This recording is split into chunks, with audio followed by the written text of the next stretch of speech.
किसी की निंदा नहीं करता, किसी का अपमान नहीं करता। क्यों? क्योंकि जो जैसा वर्णन करता है, वो निराकार है, वो साकार है, वो ऐसा है,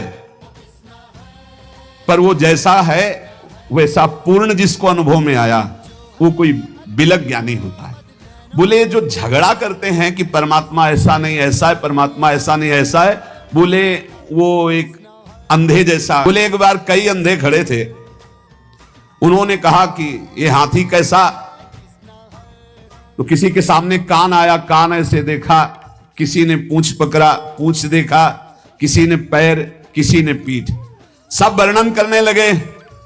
किसी ने जब कान पकड़ा तो बोले हाथी सूप जैसा, किसी ने पीठ देखा तो बोले हाथी बिटौरा जैसा,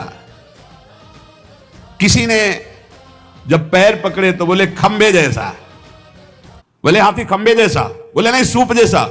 कोई पीठ पकड़े, कोई पूंछ पकड़े, अपनी अपनी वर्णन कर रहे हैं, हाथी ऐसा, हाथी ऐसा, हाथी ऐसा।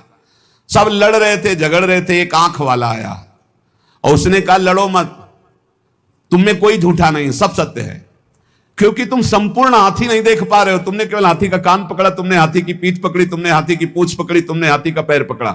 हम देख पा रहे हैं, तुम जितना वर्णन कर रहे हो सब हाथी के अंगों का वर्णन कर रहे हो, पूरा हाथी नहीं देखा। ऐसे ही कोई निर्गुण, कोई सगुण, कोई इतना, कोई उतना, जो झगड़ रहे हैं वो एक अंग को देखा, पूरा नहीं देखा। बोले जिन देखे गुण रूप अंग ही में हरि हाथी, वो कभी तर्क विवाद नहीं करते, वो कभी लड़ाई झगड़ा नहीं करते, वो कभी छोटा बड़ा, मेरी उपासना बड़ी, तुम्हारी उपासना छोटी, ये सब नहीं। संपूर्ण उपासना है मेरे प्रभु की, लेकिन मेरे गुरुदेव ने मुझे जो उपासना दी मेरे लिए सर्वश्रेष्ठ है, और उस उपासना में तत्पर हो गए। जो संत महापुरुषों के वचनों का हृदय में मनन करता है तो भगवत प्राप्ति की जितनी बाधाएं वो सब नष्ट हो जाती है।